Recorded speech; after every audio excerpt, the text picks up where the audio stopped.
इतना बात आपको समझ में आया कि वन ना ही प्राइम है ना ही कंपोजिट है। यानी वन वन क्या है? वन को किसी भी भरोसा नहीं है। आपको भी जब दिल टूटा होगा तो किसी पे भरोसा नहीं होगा। पर्सनल की जा रहे हो भैया। चलिए आगे बढ़ते हैं। हाँ, रुक जाइए। हाँ, अब फंडामेंटल थ्योरम ऑफ अरिथमेटिक समझना है हम लोगों को। तो every composite number can be expressed as a product of primes and this factorisation is unique except for डॉट बैगन। ये क्या लिखा हुआ है? ये क्या लिखा हुआ है? ये लिखा क्या है? कुछ समझ नहीं आता, लेकिन मैं समझाता हूँ। कोई भी कंपोजिट नंबर ले लीजिए, जैसे मैंने 84 यहाँ लिया हुआ है। उसको हम लोग प्राइम्स के प्रोडक्ट में लिख सकते हैं, जैसे इसने लिखा हुआ है 2 × 2 × 3 × 7, 2237 सब प्राइम है। और ये जो फैक्टराइजेशन है वो यूनिक है एक्सेप्ट फॉर द ऑर्डर। यानी इसको हम 2 × 2 × 3 × 7 ही लिख सकते हैं। अब ये तो नहीं लिख सकते कि 2 × 3 × 3 × 7, वैसे तो नहीं हो जाएगा। 2 × 3 × 3 × 7 तो फिर 2 3 6 3 7 126, 126 हो जाएगा। तो इसका जब भी हम लोग प्राइम फैक्टराइजेशन करेंगे तो 2 × 2 × 3 × 7 ही आएगा। लेकिन except for the order, order change हो सकता है। भले हम यहाँ 2 × 2 × 3 × 7 की जगह 3 × 2 × 2 × 7 कर सकते हैं, 7 × 2 × 2 × 3 कर सकते हैं। लेकिन ये फैक्टराइजेशन यूनिक है, इसके अलावा कोई नहीं हो सकता। ऑर्डर चेंज हो सकता है उनका मल्टीप्लिकेशन का, ठीक है। Prime factorisation of 84, 84 is equal to 2 का पावर 2 × 3 × 7, क्योंकि दो यहाँ दो बड़ा है ना, तो इसी की वजह से वहाँ स्क्वायर लगा दिया, ठीक है। जितना बढ़ाएगा ना आप उसके पावर में उतना लगा दीजिए, ठीक है। ठीक, प्राइम कंपोजिट तो समझ लिया हमने। अब प्राइम फैक्टराइजेशन से हम लोग एचसीएफ कैसे निकालेंगे? 72 और 120 का निकालना है। 72 का पहले करें प्राइम फैक्टराइजेशन।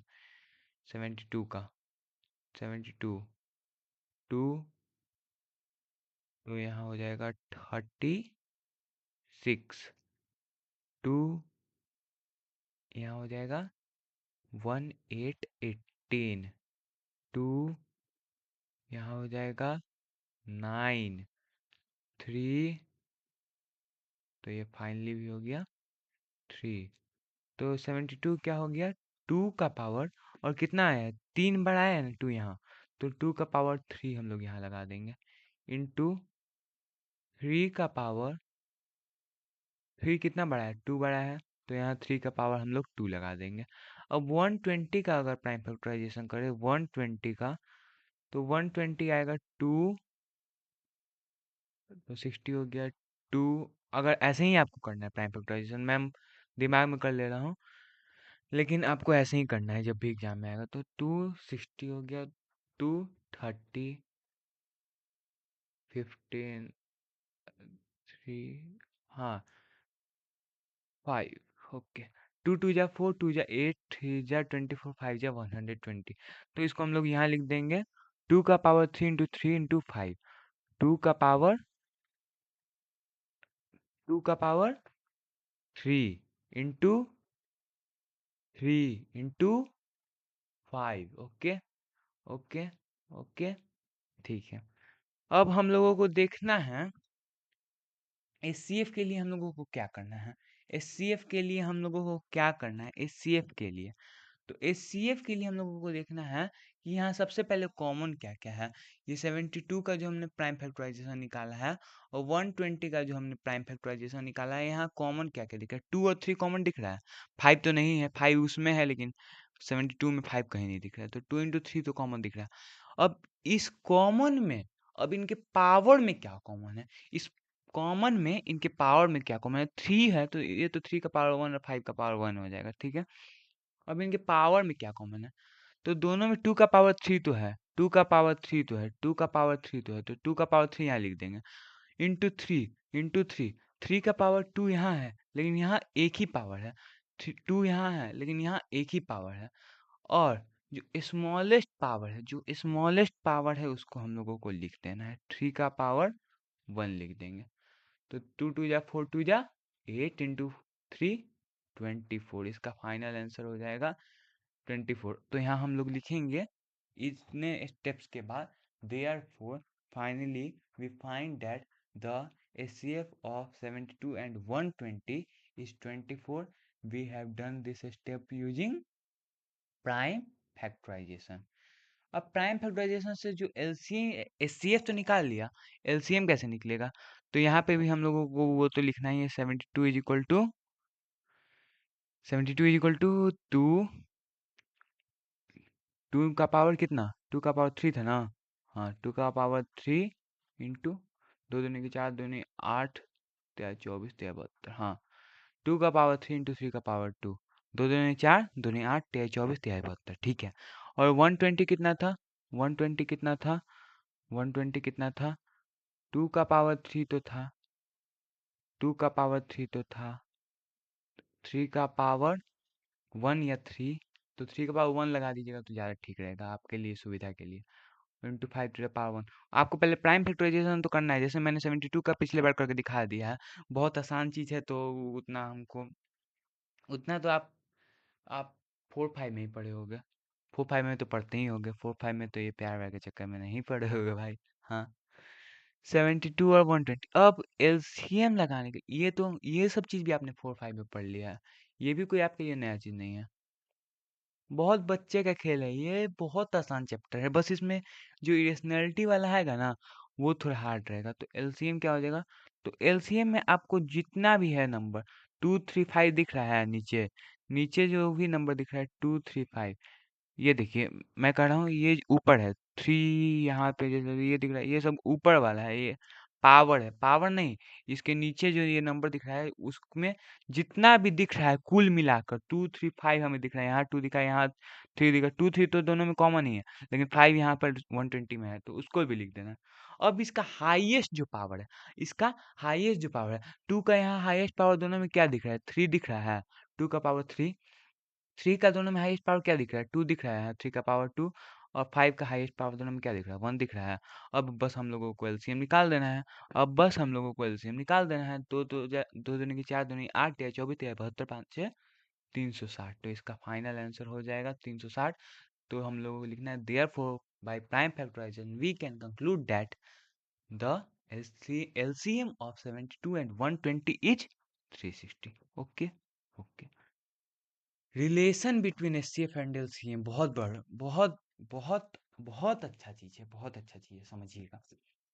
दो भी दो पॉजिटिव इंटीजर के लिए, दो पॉजिटिव इंटीजर के लिए दो पॉजिटिव इंटीजर के लिए H C F into LCM जो है, एच सी एफ एलसीएम जो है, H C F into LCM जो है, जब भी एच सी एफ और एलसीएम मिलते हैं और दोनों एक दूसरे के साथ मिलके प्रोडक्ट बनाते हैं, तो वो नंबर्स के प्रोडक्ट होंगे, वो नंबर्स के प्रोडक्ट होंगे। तो यहाँ एच सी एफ एल से हम जब जोड़ी बनाते हैं, ओ आपकी तो जोड़ी बन ही नहीं रही है, छोड़िए क्या किया जाए, अपनी रिलेशनशिप बनती नहीं है और वहाँ दूसरे की रिलेशनशिप को चलाने आ रहे हैं लोग। हाँ, फॉर टू पॉजिटिव इंटीजर्स, दो पॉजिटिव इंटीजर्स के लिए H C F into L C M is equal to product of numbers. 3 के लिए नहीं, 4 पॉजिटिव इंटीजर के लिए नहीं, 5 के लिए नहीं, सिर्फ 2 ही पॉजिटिव इंटीजर के लिए जो एचसीएफ और एलसीएम का प्रोडक्ट है वो नंबर्स के प्रोडक्ट के इक्वल होगा। जैसे कि 72 और 120 का है, तो 72 और 120 का हमने एचसीएफ तो निकाला 24, एलसीएम निकाला 360, 24 into 360 is equal to 72 into 120। तो यहाँ पर इसको अगर मल्टीप्लाई करेंगे तो भी 8640 आएगा, इसको भी मल्टीप्लाई करेंगे 72 इंटू 120, या इसको करेंगे तो दोनों का मान क्या आएगा 8640। L H S, L H S is equal to R H S, L H S मतलब left hand side, R H S मतलब राइट हैंड साइड, दोनों क्या हो जाएगा? इक्वल हो जाएगा। और इक्वल हो गया यानी कि ये जो हम लोगों ने अपना तो रिलेशन बैठ नहीं रहा है, लेकिन दूसरे का रिलेशन जो बैठाया है C F L C M का वो सही है। तो आपको ये बस याद रखना है, H C F L to L C M is equal to product of numbers. ठीक है ठीक है ठीक है। इरेशनल नंबर्स, हाँ, अब इस चैप्टर का कुछ दम वाला पार्ट, मैं इसे दम वाला पार्ट कहूँगा, भारी नहीं कहूँगा, थोड़ा दम वाला पार्ट है।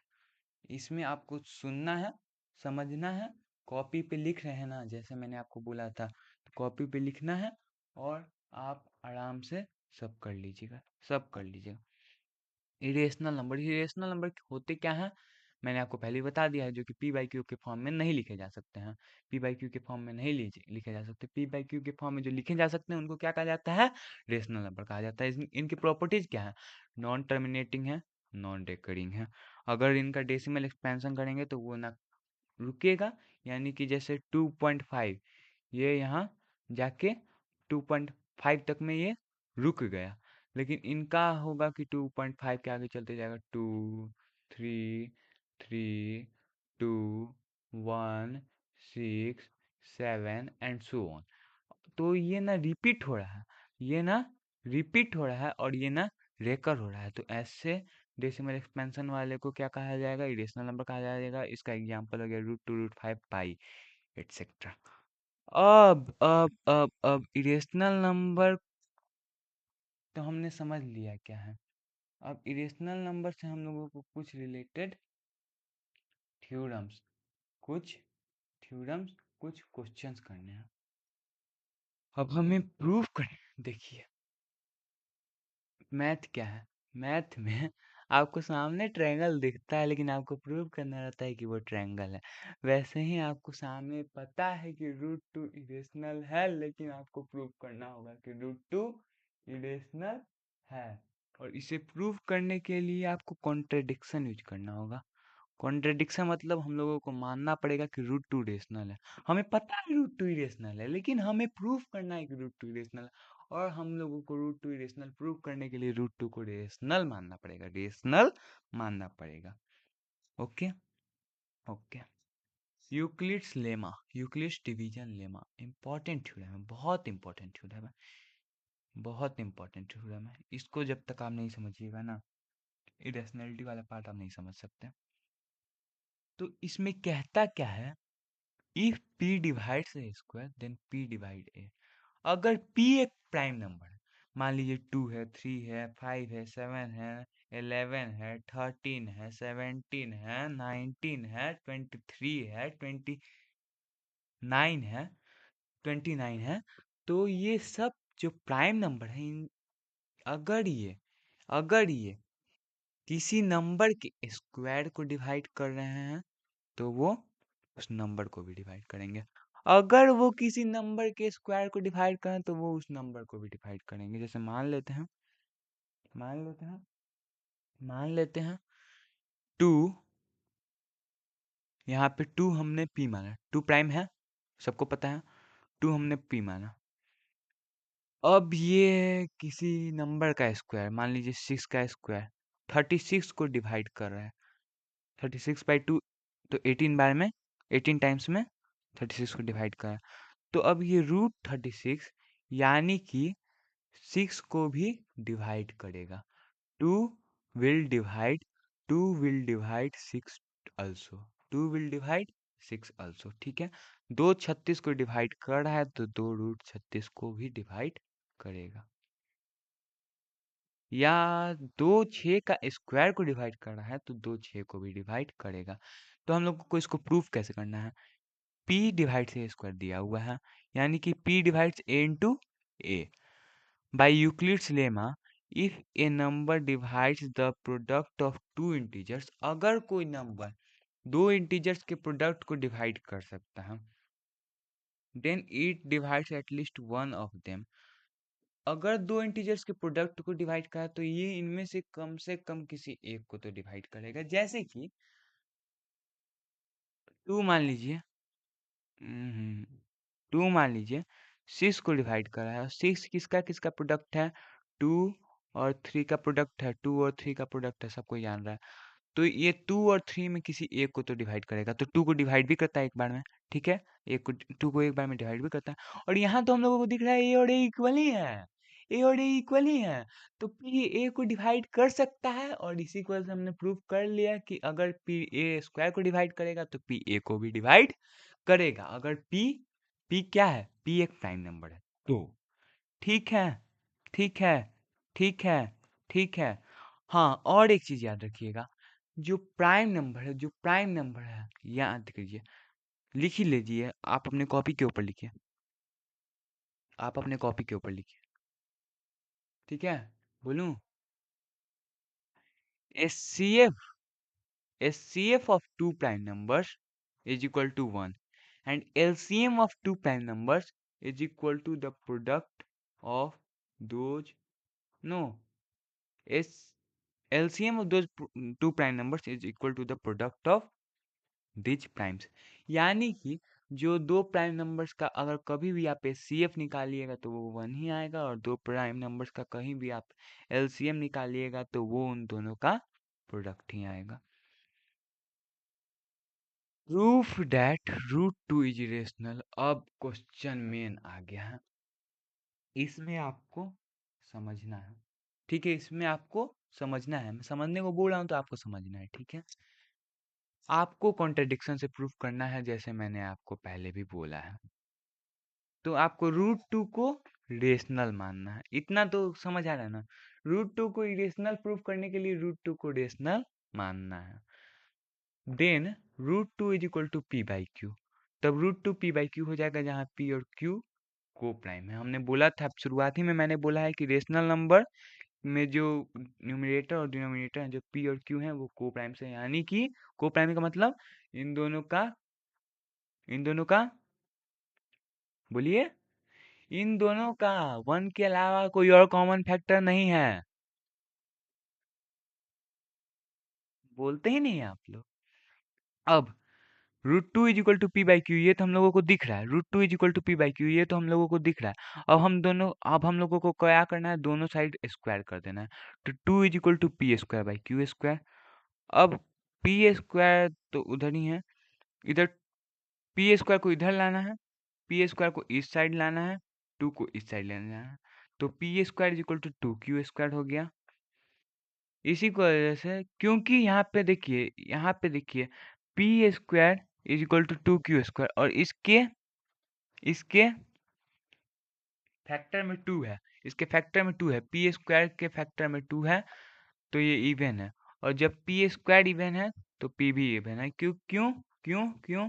हमने बोला if p divide p, two क्या है, टू प्राइम है, और टू ए स्क्वायर को डिवाइड कर, टू पी स्क्वायर को डिवाइड करे तो टू पी को भी डिवाइड करेगा, और टू पी को भी डिवाइड करेगा तो पी भी इवन होगा। Let p is equal to two k. अब मान लीजिए कोई के कहीं एग्जिस्ट करता है, तो p is equal to two k, और p is equal to two k. अब जब टू के है पी के बराबर, तो टू के है पी के बराबर, और टू के है पी के बराबर, तो टू के का होल स्क्वायर पी के स्क्वायर के बराबर हो जाएगा। और साथ में हम लोगों को ये भी पता है कि two q square equal to P square. Two q two q square is equal to P square है। अब टू के स्क्वायर क्या हो जाएगा, to k square, to to जा, टू का क्या होगा स्क्वायर, फोर, फोर, और के का क्या होगा स्क्वायर, फोर के स्क्वायर। फोर के square equal to k square, ये हम लोगों को यहाँ निकल गया। फोर के स्क्वायर टू के स्क्वायर के बराबर है, ये हम लोगों ने यहाँ देख लिया। और और और यहाँ पे, क्योंकि ये फोर के स्क्वायर, सुनना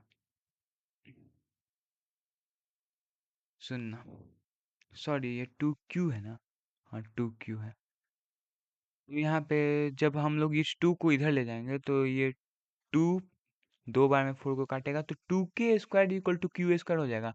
Q square equal to k square हो जाएगा। अब क्यू स्क्वायर के क्यू स्क्वायर के क्यू स्क्वायर के क्यू स्क्वायर के क्यू स्क्वायर के फैक्टर में टू दिख रहा है हमें, टू दिख रहा है, तो क्यू स्क्वायर क्या हो जाएगा, इवन हो जाएगा। और क्योंकि क्यू इवन है, याद कीजिए, P divides Q square, P divides Q, और to divides Q square, to divides Q। तो जब टू क्यू को डिवाइड करेगा तो Q भी इवन हो जाएगा, और P और Q यहाँ से हम लोगों को दिख जाएगा कि दोनों का एक कॉमन फैक्टर है टू, और इसी कारण से ये इस फैक्ट को कॉन्ट्रेडिक्ट करता है कि वो दोनों को प्राइम है। इसी की वजह से हम लोग कह सकते हैं कि √2 इरेशनल है। समझ आया? टाइम बहुत लग गया। अब मेरा चेहरा देखिएगा तो पूरा पसीना पसीना हो गया। छोड़िए, वैसे कैमरा क्या ही उनको। √2 इज रेशनल, ये प्रूव कर लिया। √5 भी कुछ उसी प्रकार है। √5 को हम लोगों को रेशनल मानना है। √5 को p बाई क्यू के फॉर्म में लिखना है, स्क्वायर करके 5 is equal to P square q square. तो इसको जब क्यू स्क्वायर को 5 को इधर ले जाएगा, पी स्क्वायर को इधर ले जाएगा, तो p square is equal to 5 q square. Hence p is divisible by 5, p 5 से डिविजिबल हो गया। और लेट किसी नंबर के लिए, k नंबर के लिए p इक्वल टू 5k है, और जब इसका स्क्वायर करेंगे तो 25k square equal to 5k square. तो ये 5 बार में कट जाएगा। तो यहाँ पर हम लोगों को दिखेगा q square equal to 5k square. तो इसी कारण से q 5 से भी डिविजिबल है, q भी 5 से डिविजिबल है, और p तो था ही। q 5 से डिविजिबल है, p तो था ही, और p और q दोनों का एक के अलावा कॉमन फैक्टर है। तो इसी की वजह से दोनों को प्राइम नहीं है, और को प्राइम नहीं है यानी कि वो रेशनल नहीं है, रेशनल नहीं है यानी कि वो इरेशनल है। जो भी नंबर रेशनल नहीं है वो क्या होगा? इरेशनल होगा। सिंपल बात है। वो रियल नंबर है और रेशनल नहीं है मतलब इरेशनल होगा। Proof prove that 2 plus √3 is irrational.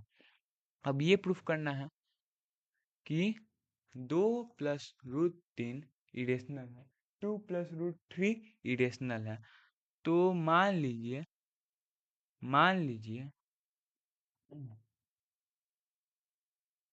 2 plus √3 को हमने r मान लिया, जहाँ पे r रेशनल है। तो √3 क्या हो जाएगा? r-2। और हम लोगों ने 9, अरे यार फिर से वही बात। 9 में तो आप यूट्यूब शॉर्ट्स देख रहे थे, आपको कहाँ से याद होगा? तो याद कर लीजिए कि दो रेशनल नंबर्स का डिफरेंस क्या होता है? रेशनल होता है। दो रेशनल नंबर्स का एडिशन करने पे क्या होता है? वो भी रेशनल होता है।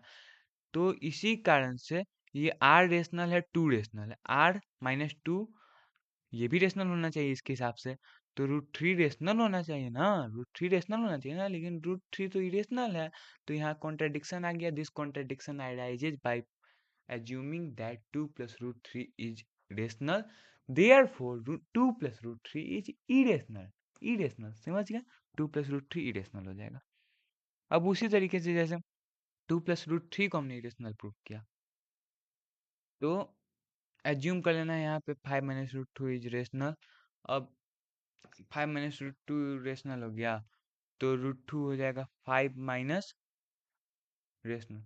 मतलब मान लीजिए 5, जैसे हमने r नहीं माना, 5 माइनस √2 इज इक्वल टू, यहाँ पे भी हम लोग रेशनल को r बोल रहे हैं, r मान लिए। वेयर यहाँ साइड में लिखिएगा कि r इज रेशनल, नहीं तो आपका मार्क्स कट जाएगा। r is rational, r is rational ने रेशनल, चलिए लिखा नहीं रहा मेरे से। हाँ, तो 5 माइनस √2 रेशनल है। तो जब आप 5 को उधर ले जाइएगा तो √2 is equal to 5 minus r हो जाएगा। और 5 तो रेशनल है ही, और r भी रेशनल है। 5 रेशनल है ही, r भी रेशनल है। तो यहाँ से हम लोग देखेंगे कि डिफरेंस ऑफ रेशनल नंबर तो रेशनल होता है, इसी को से √2 रेशनल हो गया। लेकिन √2 को तो हम लोगों को पता है, हम लोगों ने सबसे पहले प्रूव किया कि √2 इरेशनल है। इसी की वजह से 5 माइनस √2 क्या हो जाएगा? इरेशनल हो जाएगा। प्रूफ हो चुका है। ठीक है, ठीक। Prove that 3√7 is rational. अब हम लोगों को मान लेना है 3√7 को r के फॉर्म में।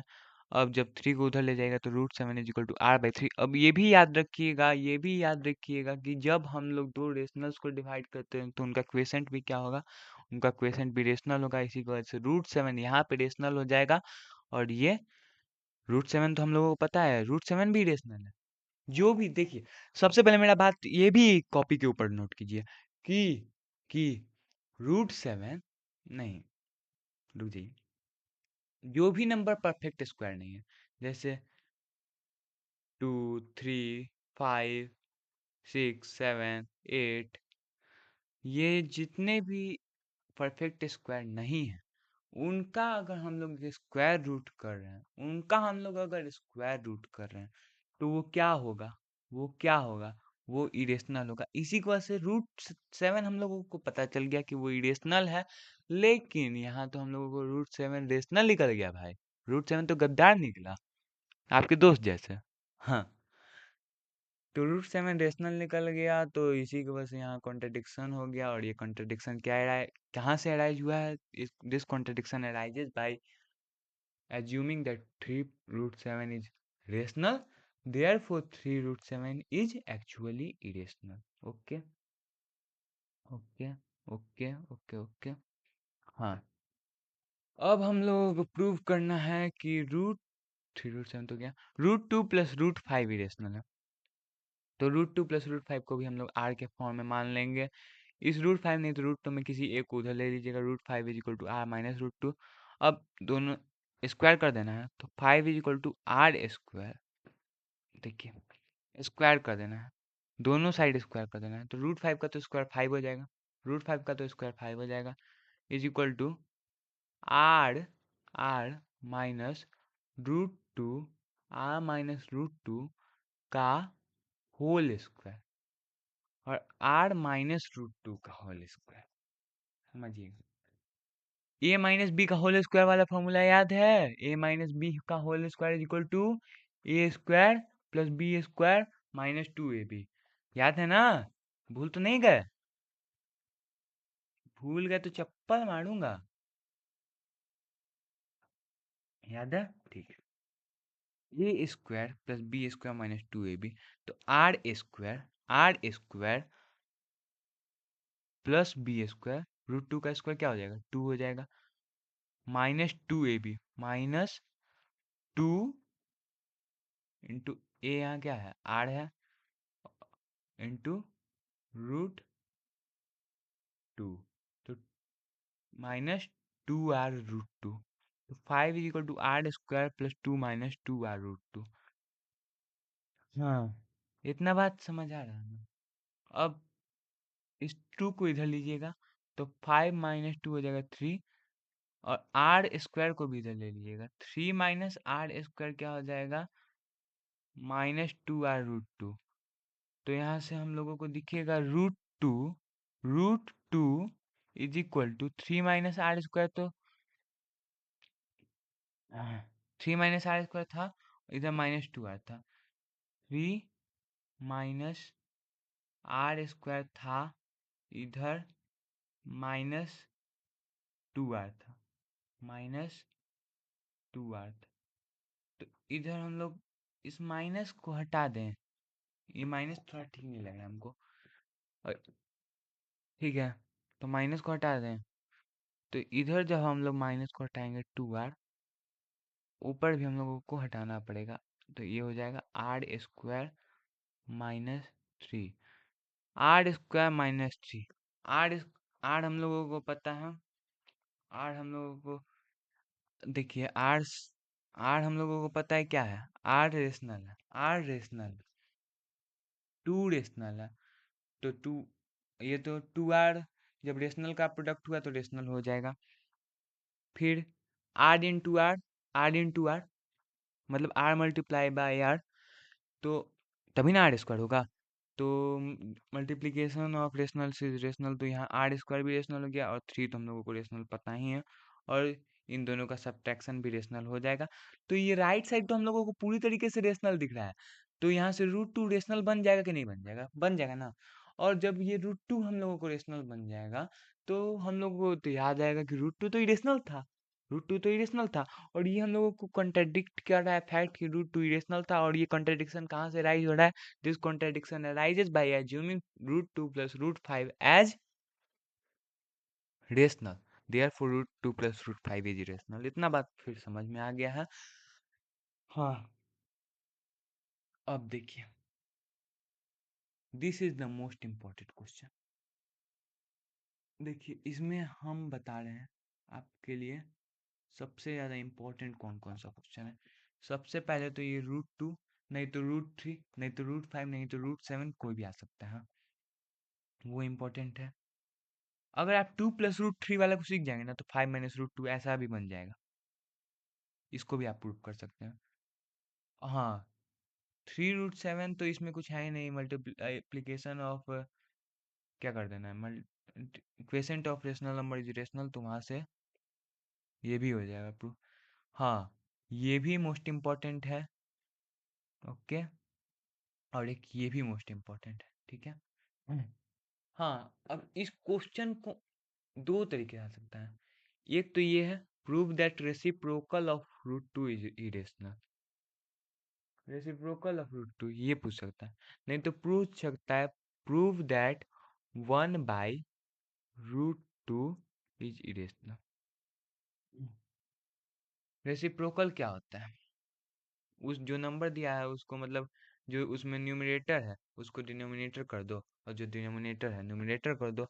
तो इसका डिनोमिनेटर था बाई वन, न्यूम 1 था, और न्यूमरेटर था √2, तो इसका ऊपर उल्टा फेरी कर दिया तो 1/√2 हो गया, ठीक है। तो हम लोगों ने मान लिया कि 1/√2 है रेशनल। तो अब हम लोगों को यहाँ रेशनलाइज करना पड़ेगा। रेशनलाइजेशन आपने 9 में पढ़ा है, फिर ये भाई, भैया क्या हम लोगों को बार बार दुख देते हो, 9 में हम लोग नहीं पढ़ा करते थे। चुप, चुप एकदम, एक तो पढ़ता नहीं है, ये भी हम लोगों को हमको बताना पड़ेगा इन मूर्खों को। ऐसे को रेशनल करने के लिए 1/√2 है ना, 1/√2 है ना, 1/√2 है ना, ऊपर ऊपर √2 से मल्टीप्लाई कीजिए, नीचे √2 से मल्टीप्लाई कीजिए, मतलब जो यहाँ पे आपको डिनोमिनेटर में दिख रहा है ना उतना ही से ऊपर नीचे कर देना है मल्टीप्लाई। तो ये हो जाएगा √2 ठीक है।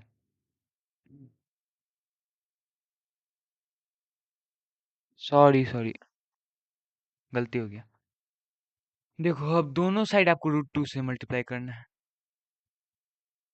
सॉरी, वो देखिए 1/√2 को हमने आर माना ना, जहाँ आर इज रेशनल, कोई कॉमा वहाँ कोष्ट में लिख लीजिएगा आर इज रेशनल, ठीक है। मैं उतना नहीं लिखने जा रहा हूँ, यहाँ पे पूरा सॉल्यूशन बना ही हुआ है। अब आपको दोनों साइड √2 से मल्टीप्लाई करना है। वो भी तरीका मैं सही बना रहा था, लेकिन ये थोड़ा इजी तरीका है, ठीक है। ये थोड़ा इजी तरीका है, 1/√2 इंटू √2। अगर आपने रेशनलाइजेशन पढ़ा होगा तो वह तरीका भी आप समझ गए होंगे कि क्या क्या मैं करना चाह रहा था। यहाँ से √2 कट जाएगा, और यहाँ पे उस साइड भी हम लोगों को √2 से मल्टीप्लाई करना है, इज इक्वल टू √2 आर, ठीक है। तो यहाँ 1 is equal to √2 r, 1 is equal to r into √2 rational into √2। तो यहाँ पर हम लोगों को दिख रहा है 1 क्या है, 1 नंबर नहीं, 1 रेशनल है ना। आर क्या है, हाँ आर तो हमने रेशनल माना ही है। तो 1/r, 1/r, 1/r, 1/r rational होना चाहिए ना। Quiescent of rational numbers is rational, 1/r क्या है, √2 है। तो √2 यहाँ से हम लोगों का रेशनल होना चाहिए, लेकिन फिर से वही बात, √2 तो इरेशनल होता है, तो √2 इरेशनल होगा तो कॉन्ट्रडिक्शन अराइज हो गया ना। This contradiction arises by assuming that 1/√2 is irrational, 1/√2 is rational, therefore 1/√2 is irrational। हाँ। अब इस क्वेश्चन को आप देख लीजिएगा, इस क्वेश्चन को देख लीजिएगा, खुद से भी कुछ कोशिश कीजिए, खुद से भी कुछ कोशिश कीजिए, ठीक है। वही तरीका है, आसान तरीका है, बन जाएगा। Decimal expansion of rational number सब हम लोगों को पढ़ना है, decimal expansion of rational number पढ़ना है। हालांकि इससे अब कुछ खास क्वेश्चन अब नहीं आता, लेकिन तब भी पढ़ लीजिए, बहुत छोटा टॉपिक है। हमने ये चीज़ 8 में पढ़ी है शायद से, अगर आपने 8 में पढ़ा होगा तो। 8 में तो मेरे को नहीं लगता कि यूट्यूब वगैरह में तुम्हारा उतना डिस्ट्रैक्शन होता होगा, 9 से ही शुरू हुआ होगा। मैं भी तुम्हारा ही दोस्त हूँ ना भाई, सब जानता हूँ। Decimal expansion of rational number, decimal expansion of rational number. तो for any rational number p by q, कोई भी rational number p by q ले लीजिए, अगर उसके डिनोमिनेटर में सिर्फ 2 और 5 है, सिर्फ 2 और 5 है फैक्टर के रूप में, तो वो टर्मिनेटिंग डेसिमल एक्सपेंशन रहेगा। और अगर 2 और रूट 5 नहीं है इसके फैक्टर में, तो वो नॉन टर्मिनेटिंग हो जाएगा। टर्मिनेटिंग डेसिमल जैसे कि आप देखिए, 1/√2 is equal to 0.5, 3/8 is equal to 0.375, 7/20 is equal to 0.35, ये सब टर्मिनेटिंग का एग्जाम्पल है। प्राइम फैक्टर्स ऑफ डिनोमिनेटर वो कंटेन ओनली 2 एंड और रूट 5, यानी कि उसके प्राइम फैक्टर में अगर डिनोमिनेटर का प्राइम फैक्टर किया जाएगा, तो वो या तो 2 होना चाहिए या तो 5 होना चाहिए, नहीं तो 2 और 5 दोनों होना चाहिए, लेकिन उसके अलावा कुछ और नहीं होना चाहिए। ठीक है, ठीक है। 1/2 का तो जैसे कि 2 तो आपको दिख ही रहा है, तो उसका तो मतलब दिख ही रहा है कि प्राइम फैक्टराइजेशन 2 होगा। अब इसमें 3/8 में जैसे है तो 8 है, 8 क्या होगा, 2 × 2 × 2, 2 क्यूब हो गया। तो इसके भी प्राइम फैक्टराइजेशन में हम लोग को 2 दिख रहा है, तो ये हम लोग साफ साफ कह सकते हैं कि टर्मिनेटिंग डेसिमल है। 7/20, 7/20, 7/20 में अगर हम 20 को करें, 20 को आप प्राइम फैक्टराइजेशन करें, तो 2 बार में 10, 2 बार में 10, फिर 2 बार में 5, और तो यहाँ पे हम लोगों का 20 का क्या हो जाएगा, प्राइम फैक्टराइजेशन 2 का पावर 2 इंटू इंटू 5 का पावर 1। तो इसमें भी हम लोगों को दिख रहा है कि 2 और 5 ही है बस इसके इसके प्राइम फैक्टराइजेशन में, तो ये भी टर्मिनेट कर जाएगा। और जिसमें नहीं करेगा वो नॉन, जिसमें नहीं होगा 2 और 5, वो नॉन टर्मिनेटिंग होगा। जैसे कि नॉन नॉन टर्मिनेटिंग तो होगा, और साथ में रेकरिंग, रिपीटिंग। अगर रिकर नहीं कर रहा है ना, तो वो इरेशनल हो जाएगा। हम लोग अभी रेशनल के बारे में पढ़ रहे हैं, इरेशनल वाला काम हो गया। नॉन टर्मिनेटिंग रेकरिंग डेसिमल्स, जैसे 1/3, तो 3 ही दिख रहा है, इसके प्राइम फैक्टराइजेशन में ना 2 दिख रहा है ना 5 दिख रहा है। 2/11, तो इसमें ना हम लोगों को 2 दिख रहा है ना 5 दिख रहा है। 7/9, 9 को 13, 11 का प्राइम फैक्टराइजेशन कहाँ होगा, बस 11 है, तो 9, 9 का होगा तो 3 स्क्वायर, उसमें भी ना 2 दिख रहा है ना 5 दिख रहा है, अगर डिनोमिनेटर का प्राइम फैक्टराइजेशन किया है। तो यहाँ पे अगर 2 और 5 के अलावा कोई प्राइम फैक्टराइजेशन हो, उसके प्राइम फैक्टर में 2 और 5 के अलावा कुछ हो, तो वो नॉन टर्मिनेटिंग हो जाएगा। इम्पॉर्टेंट एग्जाम कॉन्सेप्ट, एग्जाम में इससे कैसे आ सकता है question, how to check decimal nature. Example, 13/3125 ऐसे दिया हुआ है। अब 3125 का प्राइम फैक्टराइजेशन कीजिएगा तो 5 का पावर 5 आ जाएगा, तो इसका फैक्टर बस 5 है, तो इसी की वजह से 5 है, 5 है इसके डिनोमिनेटर में फैक्टर के रूप में। तो यहाँ पे डेसिमल एक्सपेंशन क्या होगा, टर्मिनेट हो जाएगा। अगर 2 और 5 है तो टर्मिनेट कर जाएगा, सिंपल बात। अब कुछ क्वेश्चन है जो आपको बनाना है, दिया तो हुआ है सॉल्यूशन। आप ये यूक्लिड डिवीजन एल्गोरिदम से दिया है, आप दोनों से बनाइएगा, यूक्लिड डिवीजन एल्गोरिदम और प्राइम फैक्टराइजेशन दोनों से बनाइएगा, क्योंकि मैंने आपको बता दिया, मैंने आपको बता दिया कैसे बनेगा। हाँ, ये क्वेश्चन है, 6 का power n can not end with digit 0, ये हम लोगों को प्रूफ करना है। If a number ends with 0, 0 मान लीजिए कोई नंबर जो जो कि 0 से इंड कर रहा है, जैसे 10 है, तो इसका प्राइम फैक्टराइजेशन करेंगे तो 2 और 5 इसमें रहेगा ही रहेगा, 2 × 5। अगर किसी में 2 और 5 दोनों होगा, तो ही इसका जो तो ही इसका जो क्या कहलाता है, टाइम, अरे भाई, तो ही इसका ये डिजिट 0 से इंड करेगा।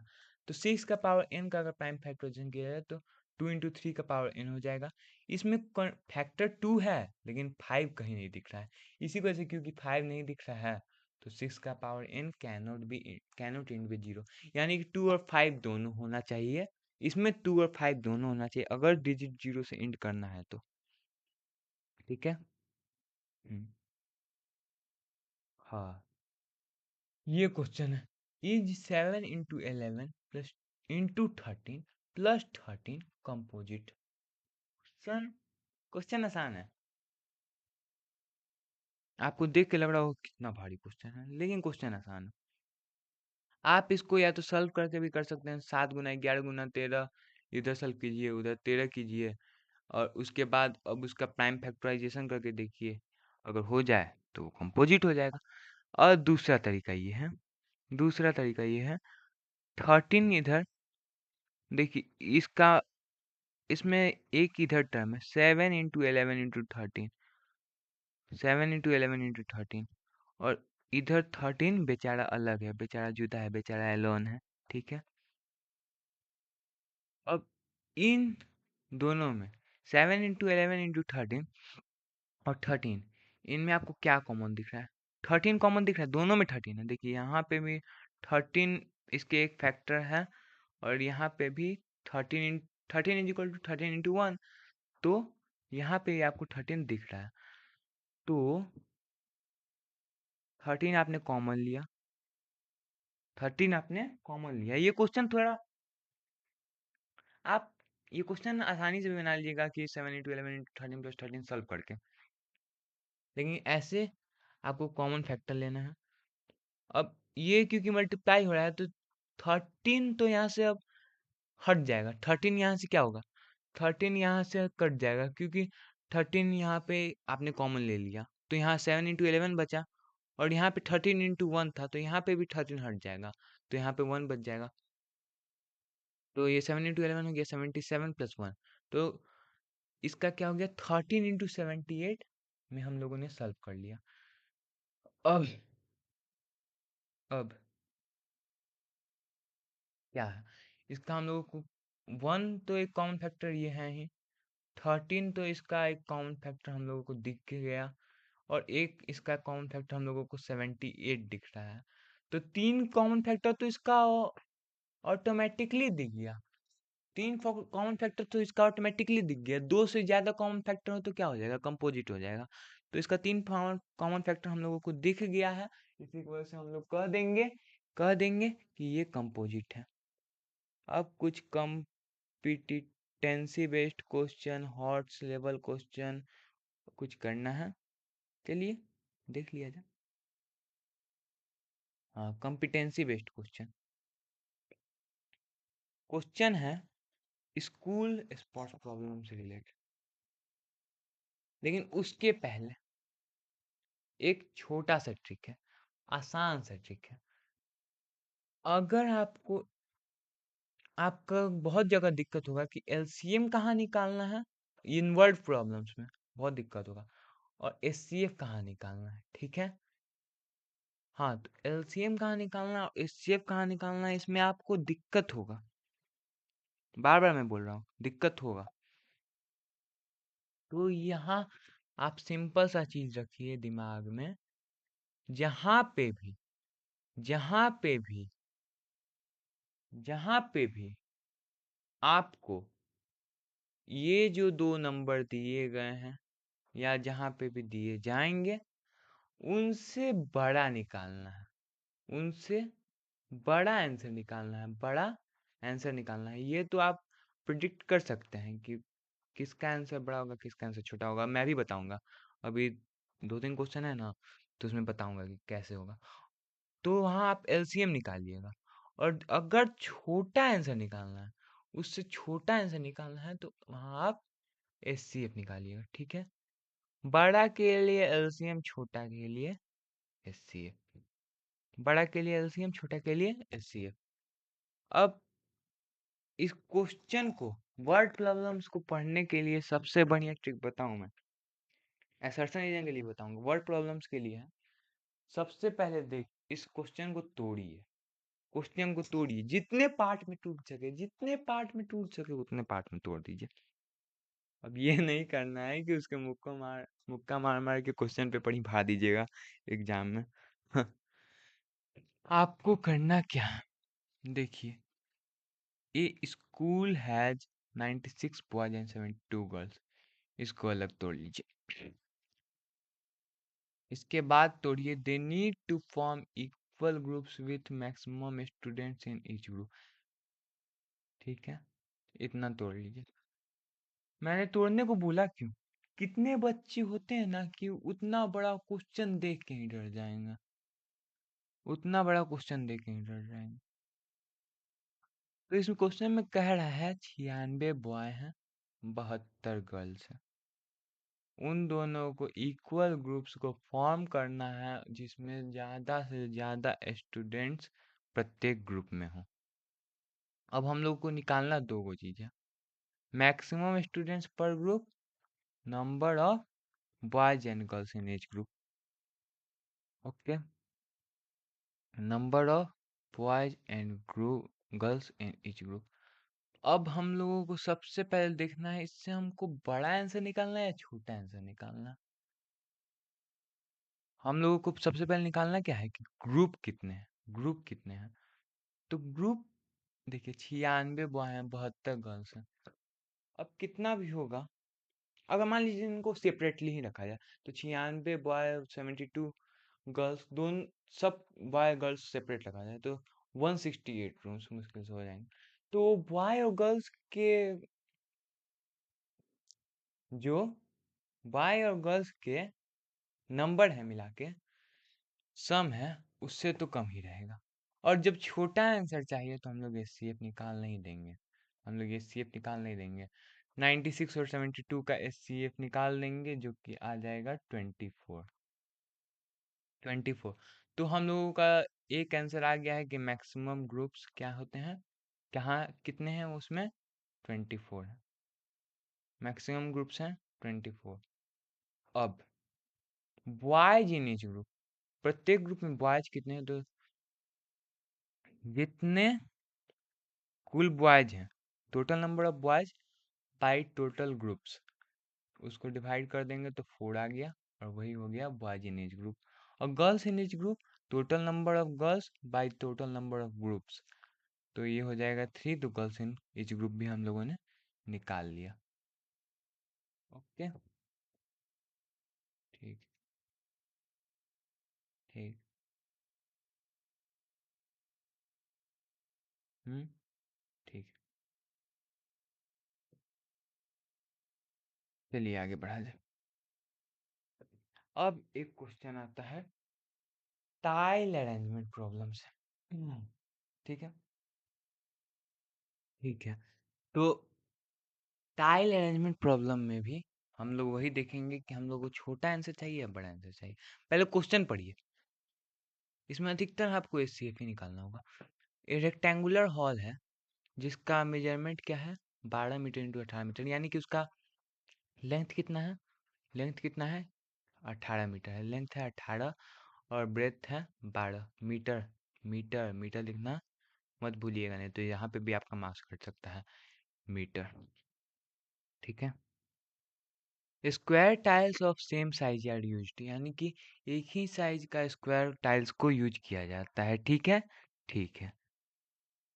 Now find the largest tile possible, ज़्यादा से ज़्यादा कितना बड़ा टाइल का साइज हम लोगों के लिए पॉसिबल है, ज़्यादा से ज़्यादा कितना बड़ा टाइल पॉसिबल है, ठीक है।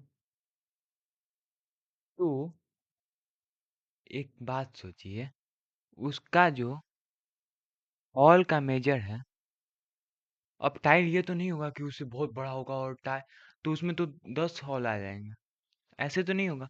उससे हम लोगों को कम चाहिए, उससे हम लोगों को कम टाइल चाहिए, ठीक है। साइज टाइल नहीं, उससे हम लोगों को कम साइज का टाइल चाहिए। तो हम लोग यहाँ एस सी एफ निकालेंगे और 12 18 का H C F prime factorization नहीं तो यूक्लिड डिवीजन एल्गोरिदम से निकाल के 6 आ जाएगा। और लार्जेस्ट टाइल साइज क्या हो जाएगा, स्क्वायर है तो 6 × 6 हो जाएगा और ये हम लोगों का फाइनल आंसर हो जाएगा। अब ऑनलाइन स्ट्रीमिंग डाटा या बेल रिंगिंग से भी यहाँ क्वेश्चन आता है। इसमें आपको अधिकतर एलसीएम निकालना रहता है, इसमें आपको अधिकतर एलसीएम निकालना रहता है जनरली। क्वेश्चन पढ़ा जाए, a video repeats after every 12 seconds and audio repeats after every 18 seconds, after how many seconds will both repeat together, यानी 12 सेकंड के बाद वीडियो रिपीट हो रहा है, 18 सेकंड के बाद क्या हो रहा है, 18 सेकंड के बाद ऑडियो रिपीट हो रहा है। अब ये सोचिए 12 सेकंड में तो वीडियो ही रिपीट हो रहा है। अब ये तो होगा नहीं कि 12 सेकंड के पहले वो दोनों रिपीट हो जाएंगे, 12 सेकंड के पहले वो दोनों रिपीट हो जाएंगे। अरे भाई मैं कमेंट वगैरह रिपोर्ट करने की नहीं बात कर रहा हूँ, रिपीट करने की बात कर रहा हूँ। ठीक है, ठीक है। हाँ, 12 सेकंड के बाद ऑडियो वीडियो रिपीट होता है और 18 सेकंड के बाद ऑडियो। अब दोनों एक साथ कब रिपीट होंगे, इससे बड़ा आंसर चाहिए। और बड़ा आंसर के लिए हम लोग एलसीएम निकाल लेंगे, बड़ा आंसर के लिए एलसीएम निकाल लेंगे। 12 18 का एलसीएम आ जाएगा 36, और इसी की वजह से वो दोनों 36 सेकंड के बाद रिपीट करेंगे। ठीक, बस 2 सेकंड का काम था। अब असर्शन रीजन क्वेश्चन बहुत इंपॉर्टेंट, बहुत इंपॉर्टेंट। अब इसमें आपको क्या करना है, इसमें आपको क्या करना है, इसमें भी आपको तोड़ना है। कैसे तोड़ना है, पहले आपको ये नहीं देखना है उन दोनों के बीच में रिलेशन क्या है, हमको क्या लेना देना भाई। हम लोगों का तो रिलेशन बन ही नहीं रहा है, उनका रिलेशन हम लोग क्या ही देखेंगे। पहले आपको यही सोचना है, ठीक है। जली ना, तेरी भी जली ना। हाँ, जली तो जली, लेकिन पढ़ना है। असर्शन, पहले आपको असर्शन सही है या गलत है ये देखना है। फिर आपको देखना है रीजन सही है या गलत है, और अगर दोनों सही है तब रिलेशन रोना नहीं है, तब उन दोनों के बीच में का रिलेशन देखना है। तुम दोनों के बीच में कोई रिलेशन है भी या नहीं। अगर नहीं है तो तुम लोगों के लिए तो खुशी की बात है। हाँ, दूसरे तुम्हारे दोस्त मिल गए सिंगल वाले। हाँ, चलो चलो चलो चलो। असर्शन है every terminating decimal number is rational, यानी जो भी टर्मिनेटिंग डेसिमल नंबर है, प्रत्येक टर्मिनेटिंग डेसिमल नंबर है, वो रेशनल है। हाँ, सही बात है। कोई भी टर्मिनेट कर रहा है तो वो तो रेशनल होगा ही, टर्मिनेट कर रहा है तो वो तो रेशनल होगा ही, कंपलसरी है। लेकिन कोई रेशनल है तो वो टर्मिनेट करेगा, ये कंपलसरी नहीं है, वो नॉन टर्मिनेट रिपीटिंग भी हो सकता है। तो असर्शन ट्रू है, असर्शन ट्रू है। अब रीजन दिया है every rational number has terminating decimal expansion, समझ आया। Every rational number has terminating decimal expansion. मुझे पता नहीं ये गलत क्यों लग रहा है, तुम्हें भी गलत लग रहा है। हाँ, गलत लग रहा है तो सही है, गलत लग रहा है तो सही है। क्या सर, रीजन सही है। नहीं यार, तुम सही हो। देखो, प्रत्येक रेशनल नंबर का टर्मिनेटिंग डेसिमल एक्सपेंशन ही नहीं होता, कुछ कुछ का non non terminating recurring decimal expansion भी होता है। एनटीआर मैंने सिंपल फॉर्म में लिख दिया। अब चूंकि असर्शन ट्रू है, रीजन फॉल्स है, तो हम लोग लिख देंगे is it true, is it true, and R is false, and R is false, और हम लोगों का आंसर निकल गया है भाई। ठीक है, ठीक। क्वेश्चन 2 देखा जाए। असर्शन है √5 इज रेशनल, हम लोगों ने तो प्रूफ करके आए हैं, तो असर्शन तो सही है। अब रीजन है decimal expansion of √5 is non terminating and non recurring, ये भी सही है, ये भी सही है। इरेशनल कोई भी हो तो उसका नॉन टर्मिनेटिंग और नॉन रिकरिंग तो होता है। अब दोनों के बीच में क्या कोई रिलेशन है, हाँ रिलेशन तो है। नॉन टर्मिनेटिंग नॉन रिकरिंग होने के कारण ही ये इरेशनल है, इसी के वजह से both A and R are true, both A and R are true, and R is the correct explanation of A. Case study question, चलिए। असर्शन रीजन हमने कर लिया, कॉम्पिटेंसी बेस्ड क्वेश्चन कर लिया, बेसिक लेवल क्वेश्चन कर लिया, case study question करेंगे, higher order thinking skill question करेंगे, बोर्ड लेवल से बहुत इंपॉर्टेंट क्वेश्चन करेंगे, और उसके बाद 10 एक्स्ट्रा कॉम्पिटेंसी क्वेश्चन करके फिर रैपिड फायर हो जाएगा आपका। ठीक है, बस आपको 5 सेकंड के अंदर आंसर देना है एक का, कौन बनेगा करोड़पति। हाँ, चलिए। वैसे मैं खुद क्या कहूँ, मैं खुद कंगालपति हूँ, आपको क्या करोड़पति बनाऊंगा। चलिए। हाँ, हाँ। Case study question, case study question में कह रहा है ये फेस्टिवल डेकोरेशन से रिलेटेड है क्वेश्चन, पढ़िएगा। A shopkeeper has ribbons of length 84 centimeter, 126 centimeter and 210 centimeter, यानी कि उसके रिबन के लेंथ को हम लोगों को दे दिया है। He wants to cut them into equal lengths with no ribbon length, यानी कि हम लोग को यहाँ साफ साफ दिख गया कि जो रिबन का लेंथ होगा, कट कर रहा है तो कट करके तो वो बड़ा तो कर नहीं सकता। कट करेगा तो 84, 126, 210 से कम ही होगा, और कम होगा तो एचसीएफ निकालेंगे। तो क्वेश्चन है what is the greatest possible length, तो एचसीएफ निकाल देंगे तो 42 आ गया। अब how many pieces from each ribbon, हाँ, तो अब जो एचसीएफ है उससे उस रिबन का लेंथ है उसको डिवाइड कर देंगे, तो 84/42 हो गया 2। तो 84 सेंटीमीटर वाले के 2 पीस हैं, 126 सेंटीमीटर वाले के 3 पीस हैं, और 210 सेंटीमीटर वाले के 5 पीस हैं। समझ गए? अब higher order thinking question, can the इसके हायर ऑर्डर थिंकिंग क्वेश्चन भी हमको बेसिक लग रहा है क्योंकि हम लोगों ने पढ़ लिया है। हम लोगों ने बहुत डेप्थ में जाके पढ़ा है भाई। ठीक है, ठीक।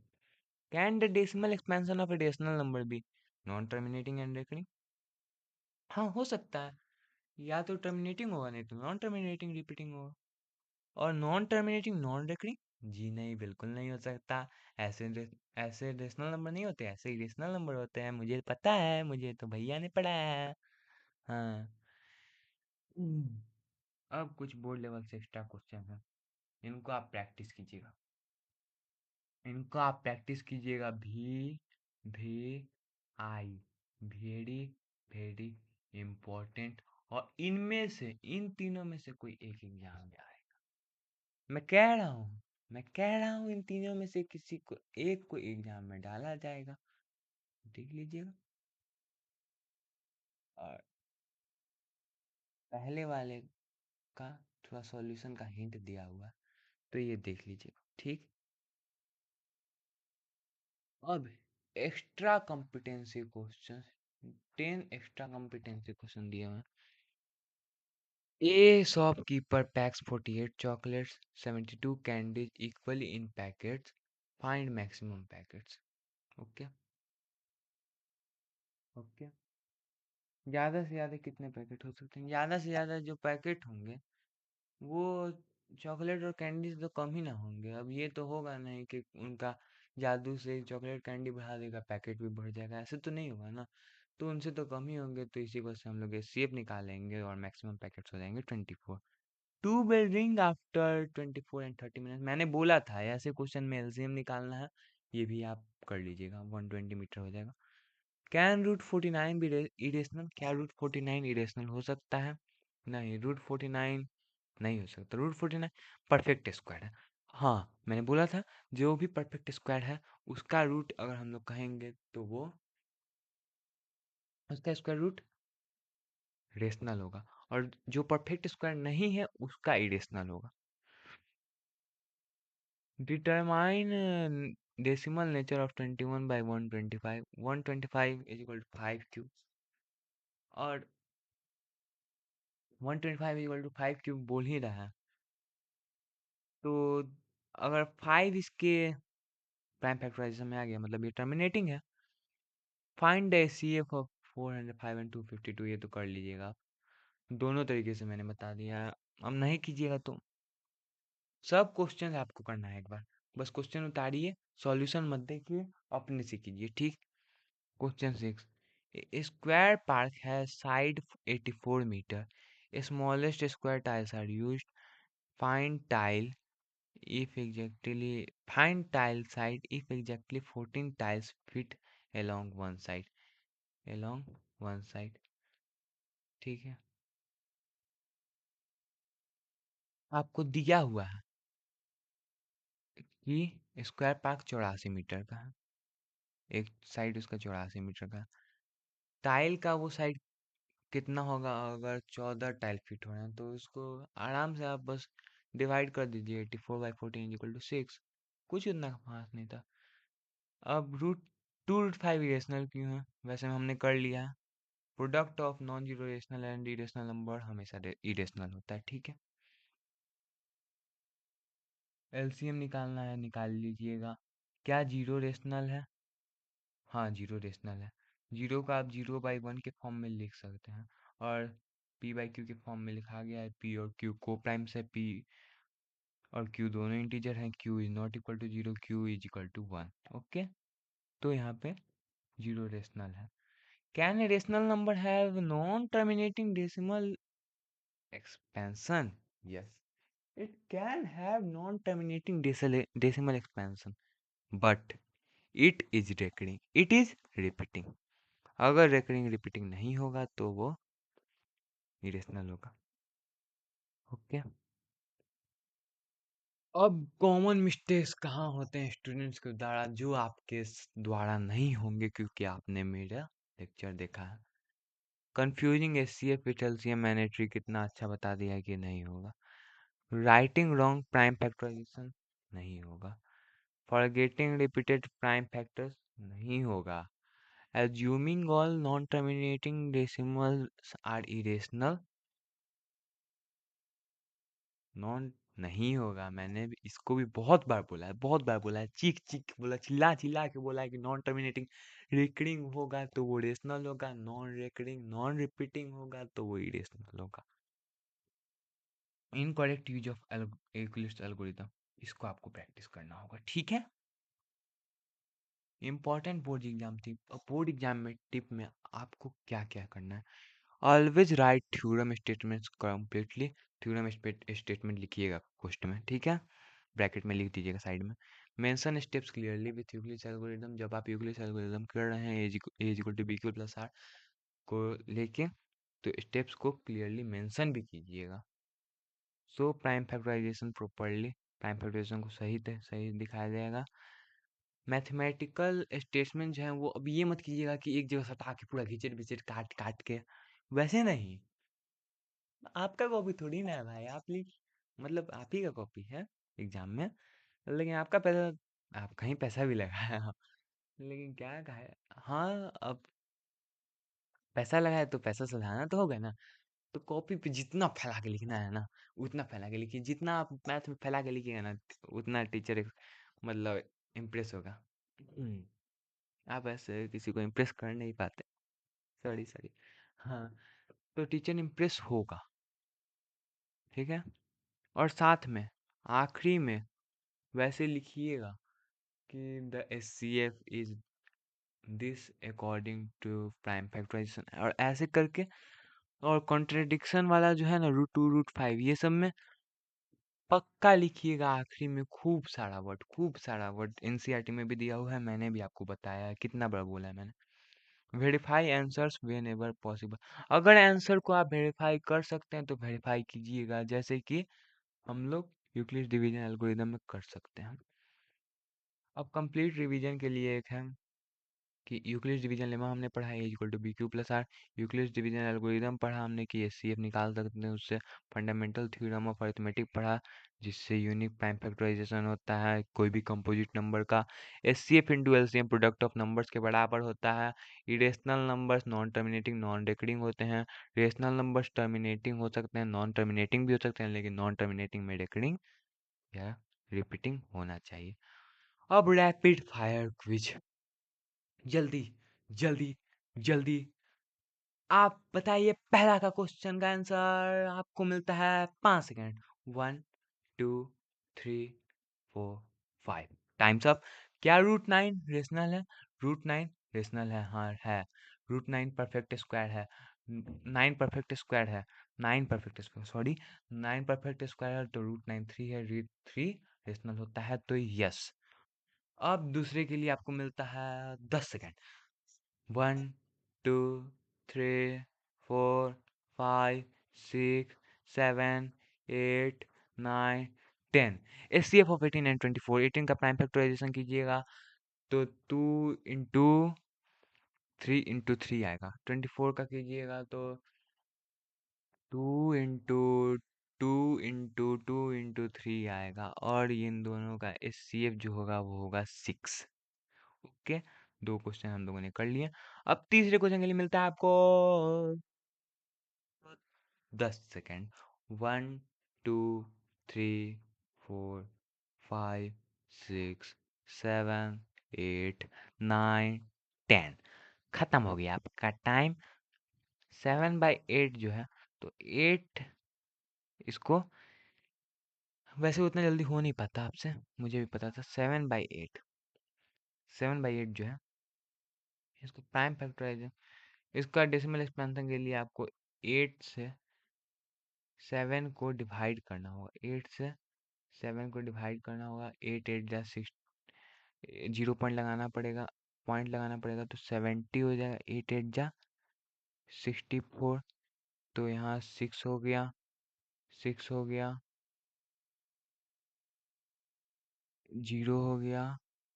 मैं आपको अभी स्टेप बाय स्टेप बता रहा हूँ, इसी को से मेरा टाइम लग रहा है। मैं नहीं तो मैं तो बस 2 सेकंड में बताऊंगा कि 0.875 होगा, ठीक है।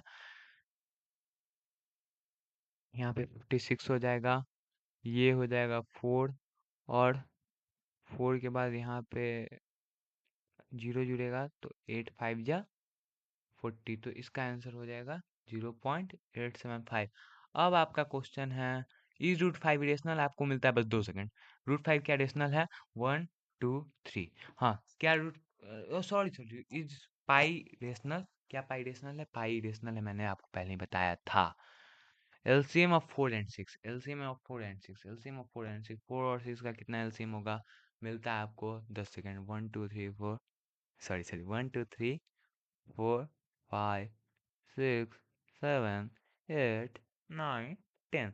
तो इसका सिंपल सिंपल आंसर है कि 12 होगा इसका एलसीएम। निकाल लीजिएगा प्राइम फैक्टराइजेशन से। आज का आपका ये होमवर्क है। मैंने आपको ऐसे भी होमवर्क दिया है, ये होमवर्क है। एचसीएफ तो आप निकाल लीजिएगा, एलसीएम निकाल लीजिएगा, √3 को इरेशनल प्रूफ कर लीजिएगा, डेसिमल नेचर प्रूफ कर लीजिएगा, 17/160 का कि टर्मिनेटिंग है कि नॉन टर्मिनेटिंग है। अब एनसीईआरटी एग्जाम्पलर से 3 कॉम्पिटेंसी बेस्ड क्वेश्चन आपको बनाना है, ठीक है। ठीक, ये क्या हुआ? ये हुआ क्या? अच्छा, हाँ। ओके, मिलते हैं अगले क्लास में। आज हमने कर लिया है पूरा real number. Thank you very much. और हाँ, यहाँ पे ये जो कोड दिया है ना, बहुत इंपॉर्टेंट है। Mathematics is not about numbers only, it is about understanding patterns. यानी कि मैथमेटिक्स को आप बस नंबर से ही नहीं कर सकते हैं, आपको उसके पैटर्न को, उसके थ्योरम को, उसके एक्सियम को समझना पड़ेगा। तो मिलते हैं अगले क्लास में पॉलिनोमियल चैप्टर में। रियल नंबर हम लोगों ने बहुत अच्छे तरीके से, बहुत खूबसूरत तरीके से कंप्लीट कर लिया है। खूबसूरत आपके नसीब में फिर नहीं है। मेरे में पर्सनल होने वाला थोड़ा घुसा हुआ है, पर्सनल और रोस्ट करने वाला, तो मैं करूँगा। अब कुछ लोगों को अच्छा ना लगे तो ना लगे, और लेकिन हाँ, मम्मी पापा के सामने जो देख रहे हैं, तो अंकल आंटी को मैं बोल दूं कि आपका बेटा स्कूल में ऐसे ही रहता है, आपका बेटा जब दोस्तों के साथ रहता है तो ऐसे ही रहता है, आपके सामने भले वो सीधा बनता है तो बनता है। चलिए चलिए, मिलते हैं अगले क्लास में। Bye bye bye bye bye. आखिर में थोड़ा थोबड़ा दिखा दूंगा, थोबड़ा दिखा दूँ थोड़ा, दिखा देता हूँ थोड़ा। नहीं, छोड़ो छोड़ो छोड़ो, शुरुआत में दिखाया ही। बाय।